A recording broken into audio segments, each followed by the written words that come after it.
ৰাজ্যৰ চিকিৎসা মহাবিদ্যালয়ত স্বেচ্ছামূলক অৱসৰৰ জোৱাৰ জিএমচিএইচত সমান্তৰালভাৱে GMCH JMCH AMCH DMCH SMCH FAAMCH Kokrajhar medical college Nalbari medical college Tinsukia medical college Tezpur medical কলেজৰ 64 গৰাকীকৈ চিকিৎসকৰ স্বেচ্ছামূলক অৱসৰৰ বাবে আবেদন 2020 চনৰ পৰা 2024 চন পৰ্যন্ত 64 গৰাকী চিকিৎসকে এৰিব বিচাৰিছে দায়িত্ব জিএমচিএইচৰ 16 গৰাকী যোৰহাট মেডিকেল হস্পিটেলৰ 13 গৰাকী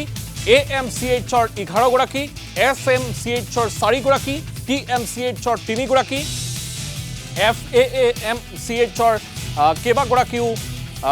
চিকিৎসকে আবেদন কৰা পৰিলক্ষিত হৈছে আৰু স্বেচ্ছামূলক অৱসৰ বিচাৰিছে এই সকল চিকিৎসকে বিভিন্ন কাৰণ দৰ্শাই দায়িত্বৰ পৰা অৱসৰ বিচাৰিছে চিকিৎসকসকলে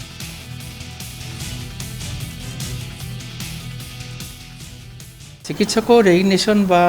যিটো বা ভিআৰএছ এনেকুৱা দুই এটা হৈ আছে কাৰণ ভিআৰএছটো কিছুমানে লয় 20 বছৰ 25 বছৰ চাকৰি কৰাৰ পিছত বহুতে স্বাস্থ্যজনিত কাৰণত কিছুমানে ভিআৰএছ বিচাৰে আৰু যেহেতু চিকিৎসকৰ আমাৰ এতিয়া যিটো ৰিটায়াৰমেণ্ট এজ 65 70 লৈকে গৈছে হয়তো কিছু সংখ্যকে বেছিভাগ সংখ্যকে 30 বছৰ চাকৰি কৰি ভিআৰএছ বিচাৰে কিছুমানে গতিকে সেইবিলাকৰ ক্ষেত্ৰত আমি একচেপ্ট কৰিলোঁ স্বাস্থ্যজনিত কাৰণত গতিকে তেনেকৈ দুই এটা গৈছে হয়তো যাব পাৰে সেইটোতো আৰু বাধ্যবাধকতা নাই দ্বিতীয়তে কিছুমান মানে চিকিৎসক জইন কৰি মেডিকেলত জইন কৰি কেইবছৰমান চাকৰি কৰাৰ পিছত তেওঁলোকে যাব বিচাৰে সেইটো আমি ভিআৰএছ বুলি নকওঁ আচলতে তেওঁলোকে ৰেজিগনেশ্যন বুলি কওঁ আৰু মেডিকেলৰ ক্ষেত্ৰত এইটো একো নতুন কথা নহয় কাৰণ চিকিৎসকৰ কাৰণে বহুত ৰাস্তা আছে বহুতে ভাবে আৰু এটা বহুত তেওঁলোকৰ সুবিধা আছে বেলেগ বেলেগ জেগাত যাব বিচাৰে এতিয়া ধৰক আমাৰ অসমৰ চিকিৎসক কিছুমানে আমাৰ তাত ৰেজিগনেশ্যন বিচাৰিছে তেখেতলোকে এইমছ গুৱাহাটীত বা জইন কৰিবৰ কাৰণে তেনেকুৱা ক্ষেত্ৰত আমি কেতিয়াবা এৰি দিওঁ আৰু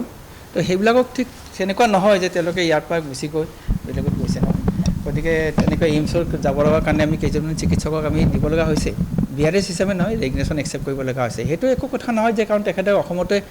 আমাৰ এইমছ গুৱাহাটীতে কাম কৰিব অসমৰ মানুহকে তেখেতলোকে ছাৰ্ভিচ দিব আৰু যিটো কথা ওলাইছে যে একেলগে 64জন চিকিৎসকে ভিআৰএছ একচেপ্ট কৰিছে এইটো কথাটো